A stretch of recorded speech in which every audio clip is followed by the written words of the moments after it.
This is One on One.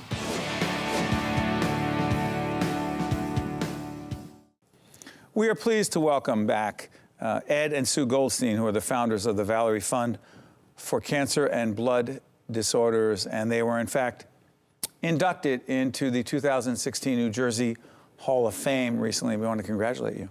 Thank you very much. What was that like?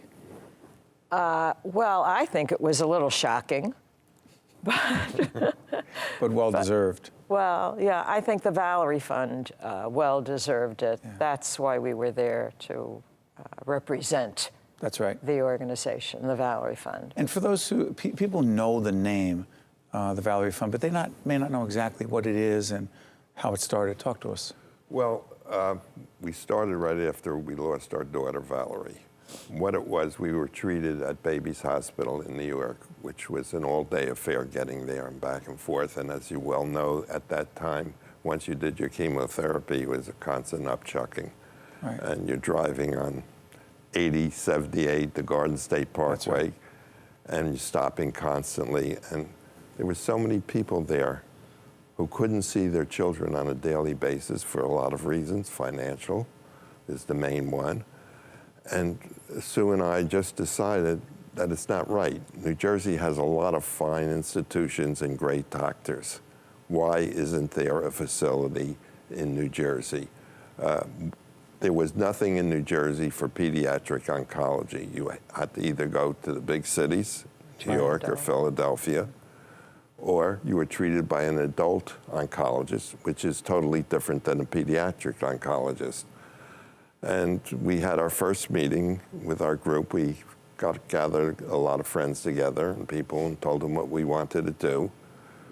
And we made a meeting at Overlook Hospital, and as I said, it was serendipitous because they were looking to do something in this field, and they needed the impetus, and we gave it to them. And that's how we got started. That's how you created the Valerie Fund. Pardon? That's how you created the Valerie Yes. Fund. In our living room. Yeah. It began in our living It's room. grown tremendously. Yeah. And the impact it has, just so people can be clear, because the website will be put up now and other times throughout this conversation, it is dedicated to helping parents.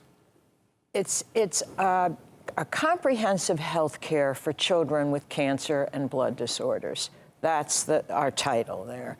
And one of the things we wanted was to make sure that the family stayed together. Right. When we went into New York to have Valerie's treatment, our other daughter, our older daughter, was left at home. Stacy? Stacy, right, was left at home with babysitters, family members. You separate the family. That's it was correct. terrible.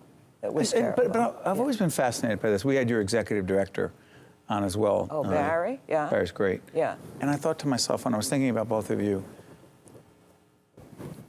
we've interviewed people in the past who have experienced some pretty terrible things, and the loss of a child is pretty much it. For those who are wondering, why did you choose to go further into this to try to be more helpful to others, as opposed to saying, let me get away from this experience and losing our beautiful daughter at such a young age? What caused you to go toward it? Well, It was something that we had to do. It was inside Had of to it. do? Yes, Yeah, yes. yeah. We did it for Valerie, and we did it for all the folks that we met there that had no place to turn.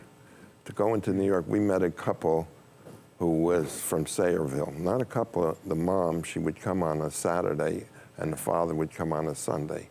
They couldn't afford the trip to New York. They couldn't afford the time. And we were surrogate parents to them. And do you, excuse me for interrupting, but also the ambulances would pick up a child who needed to get to the hospital. They didn't have any cars. There was no way for them to get there. So they would be picked up by the ambulance, and the ambulance would take them to the hospital, and then they'd have to wait.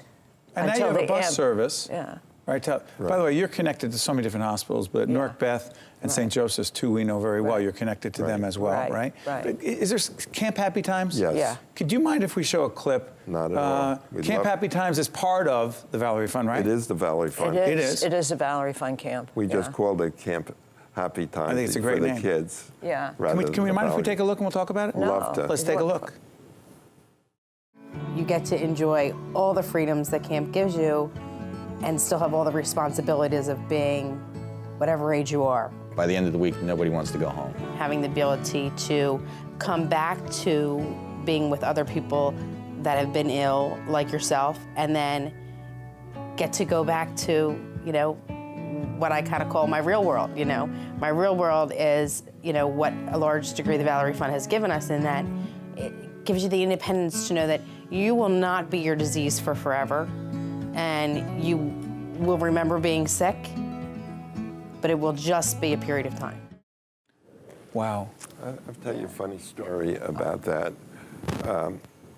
One of the children there came back, and it came this from is an a inner funny city story. child, and couldn't stop talking about Camp Happy Times, the people they met and everything. And the other child said to Mommy, can't I go next year? Wow. And the mother said, I'm sorry, honey, excuse me, but it's only for children with cancer. And the child thought for a minute and said, Mom, how could I get cancer? Oh, God. Yeah. I mean, it That- tears Did you you ever apart. think that you'd have this kind of impact? But you know, the story that sits in my head that has always been there is this young boy who had a leg amputated, and he was water skiing. And I see him At Camp Happy Times? At Yes. Camp Happy Times. I see him to this day zooming along the water on one leg. Wow. It was, amazing. And another Yeah. beautiful part is that 80% of our counselors Yeah. are people who once had cancer Really? and were there Yeah. before. Did you do that by design? Well, we were hoping to, yeah. but the kids, they come back, some were in their 40s, Yeah. and they come back every year. We have somebody from England. Okay, Who's part of the camp? Yes, yes. It's just incredible. We have people who take their vacations there for 1 week. Our doctors and doctors nurses do, yeah. do, and a lot of the counselors. Yeah. Well, let's just say that the committee at the New Jersey Hall of Fame made a really good choice. Well, thank you very And much. thank you. you honor us by joining us on public broadcasting and FiOS and all the digital platforms that we are seeing, because I have a feeling just in this short period of time, you've helped a lot of people. And I know people are going to go on the website to find out more about the Valerie Fund. And it would not be what it is if it were not for Ed and Sue Goldstein, two incredible leaders I who want founded to it. just Thank you. correct you. There Yeah. were so many people who helped us. We didn't do it alone. It was a grassroots. It's a grassroots operation. Well said. Thank you both. Thank you Thank for you. Wish you having nothing us. but the Thank best. you. Okay, thank you. We'll be right back. Stay right there. One-on-One with Steve Adubato has been a production of the Caucus Educational Corporation, celebrating over 25 years of broadcast excellence.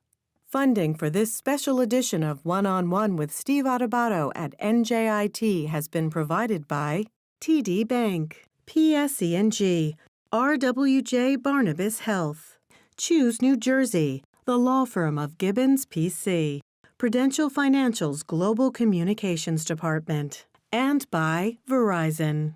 Transportation provided by Airbrook Limousine, serving the metropolitan New York, New Jersey area.